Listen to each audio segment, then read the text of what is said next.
Taller 1 básico. Vamos a desarrollar el primer punto que tiene el siguiente enunciado. Escribe un programa que pide al usuario ingresar un número, luego pide un segundo número e imprime en la consola la suma de los dos números ingresados. Ok, vamos a nuestro Visual Studio Code. Creamos, en este caso, las soluciones van a quedar en el directorio talleres, taller 1 solución, solución, y vamos a enlazar entonces nuestro archivo JavaScript como siempre.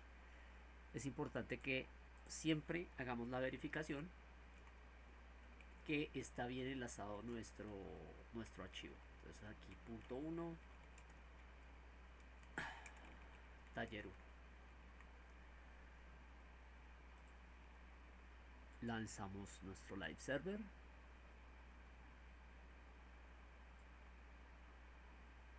Vamos a abrir nuestro navegador.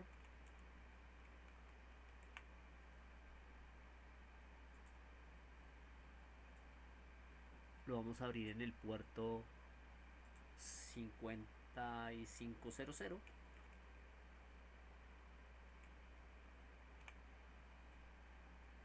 Abrimos nuestra herramienta de desarrollo. Siempre no olvidar que la herramienta de desarrollo debe estar abierta. Es nuestra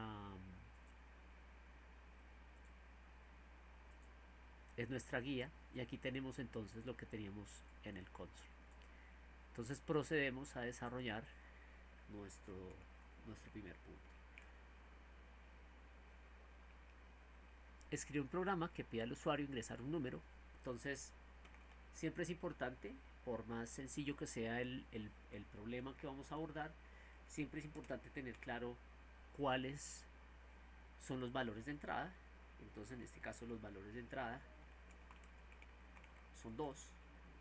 El primero es el primer número y el segundo es un segundo número. Una vez identificamos los valores de entrada, identificamos el proceso. La idea es que generemos este pensamiento a la hora de abordar un problema, por más sencillo que sea. El proceso en este caso es calcular la suma de los dos números. Posteriormente, los valores de salida sería, en este caso dice imprimir en consola. Es muy importante no hacer más ni hacer menos de lo que dice el algoritmo. Entonces vamos a imprimir en consola el resultado de la suma. Una vez tenemos esto claro, podemos darnos cuenta que tenemos dos números de entrada y uno y solo un número de como resultado en la salida de la aplicación que queremos desarrollar. El siguiente paso es empezar a desarrollar la aplicación. Entonces vamos a ingresar los valores de entrada. Cons número 1 igual prom.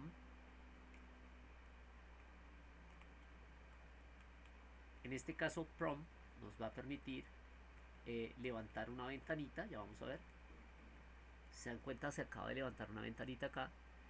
Y yo voy a colocarle un mensaje que le indique al usuario qué es lo que debe hacer. Entonces, ingresa un número. Recargamos y tenemos ingresa un número en la parte superior. Lo siguiente que vamos a hacer es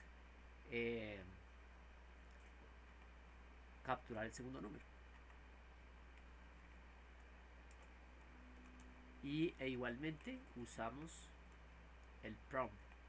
Ingresa un segundo número. En este caso no se va a desplegar el segundo prompt hasta que el primero no capture el primer número. Entonces tenemos acá el primer prompt y luego aquí tenemos el segundo prompt. Listo. Lo siguiente que tenemos que hacer, y es algo que el ejercicio no nos dice, es algo que no está escrito ahí, pero hace parte de las cosas que implícitamente como desarrolladores debemos tener en cuenta. Y es qué tipo de dato captura mi prompt. En este caso yo necesito un tipo de dato numérico porque necesito hacer una operación matemática. Entonces en nuestro caso particular JavaScript siempre a través del prompt o a través de la terminal o a través de los formularios en HTML siempre captura valores de tipo string, sin importar que dentro de ellos haya un número. Entonces en este caso particular lo que nosotros debemos hacer es lo siguiente: verificar. Vamos a verificar qué tipo es. En este caso type of es la propiedad con la cual nosotros podemos indicarle a JavaScript que nos diga el tipo de determinada variable, y en este caso vamos a hacer alusión al número 1. Voy entonces a proceder, voy a ingresar el 3, ok, y luego el segundo prompt 4, y si se dan cuenta aquí en esta parte dice punto 1 línea 17, está haciendo alusión a lo que imprimí acá. Me está diciendo que el tipo de dato que tiene número 1 es un string. Entonces, ¿qué es lo que debo hacer? Convertir la entrada del prompt en una entrada válida, es decir, volverla un tipo numérico. En este caso voy a utilizar otras variables diferentes para tener en cuenta lo siguiente. Yo podría escribir aquí, por ejemplo, número 1, string número 1 para diferenciarlo, string número 2, es decir, estoy aquí adentro de mi variable hay un string, y es importante también en este paso tener en cuenta que los nombres de las variables no deben contener espacios, que generalmente se usa una técnica que se llama el camel case. Lo que quiere decir es que cuando tenemos palabras compuestas como esta, pues entonces la primera va en minúscula y la siguiente va a iniciar con mayúscula. ¿Listo? Entonces, bueno, y otra cosa es que debería tener un nombre que esté muy vinculado a lo que la variable va a contener. En este caso estamos usando una especie de Spanglish string porque estamos hablando de una cadena, que es lo que contiene en realidad, y número 1 porque es el primer número, ¿sí? Lo mismo con el siguiente.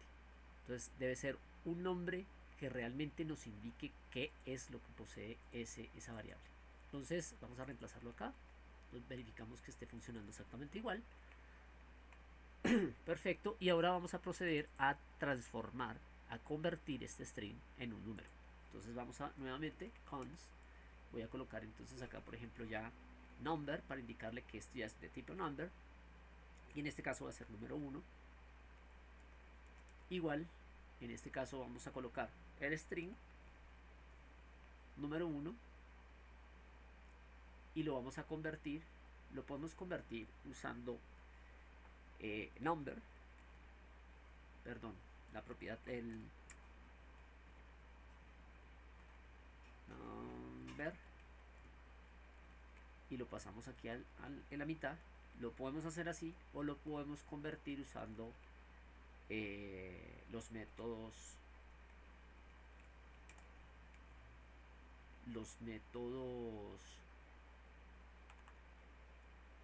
parse float o el método parse in. Parse float si queremos que el número que está contenido en string número, en este caso, sea un flotante, o parse in en caso de que queramos que ese valor se convierta en un entero. En este caso, al usar number, él indistintamente los va a mantener en el uno o en el otro. Entonces por eso utilizamos en este caso number.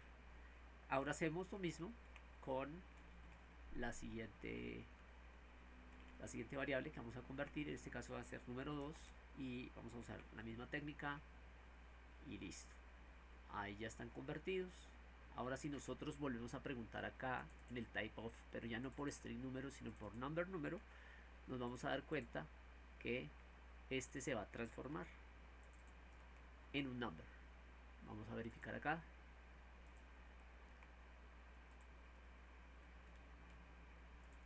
Primer número 2, el segundo 3, y ahora tenemos un number que se está imprimiendo en la línea 21, es decir, la línea 21.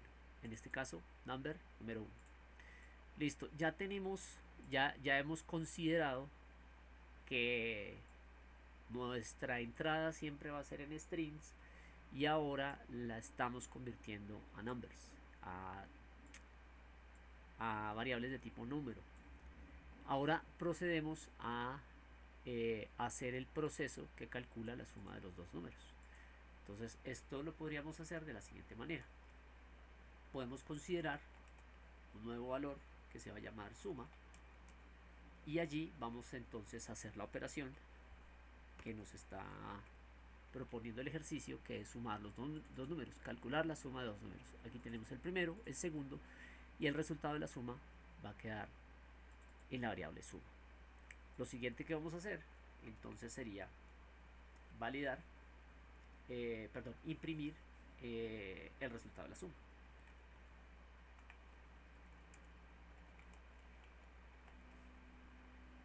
Ingresa un número 4, ingresa un número 5 y tenemos por fin que el valor es 9. Entonces hasta aquí estaría resuelto el ejercicio número 1. Hasta aquí estaríamos cumpliendo con digamos el detalle que requiere el ejercicio del taller número 1. Sin embargo, hay consideraciones que como desarrolladores deberíamos tener en cuenta. Así como consideramos en este momento que el prompt capturaba un string y lo convertimos a number, también debemos considerar que el usuario tenga la menor posibilidad de equivocarse a la hora de ingresar estos valores acá. Entonces podríamos considerar también, aunque el ejercicio no lo solicite, considerar que deberíamos validar los números que ingresa el usuario. En este caso, si deseamos permitir que ingresen números negativos o no deseamos permitir que se ingresen números negativos. Es decir, una suma se puede realizar entre números negativos y números positivos en la vida real. Pero si estuviéramos pensando en que estos dos valores no son simplemente números, sino que estamos sumando productos a un carrito de compras, entonces el usuario, quien ingresa esos productos al carrito de compras, nunca va a comprar valores negativos, es decir, nunca va a agregar a su carrito de compras, por ejemplo, menos 3 productos. Entonces es una consideración que como desarrolladores deberíamos tener de cara al tipo de solución que debemos implementar.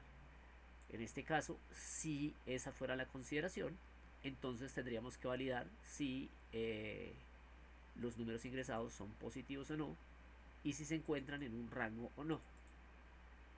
Hasta aquí entonces el ejercicio número 1 del taller número 1.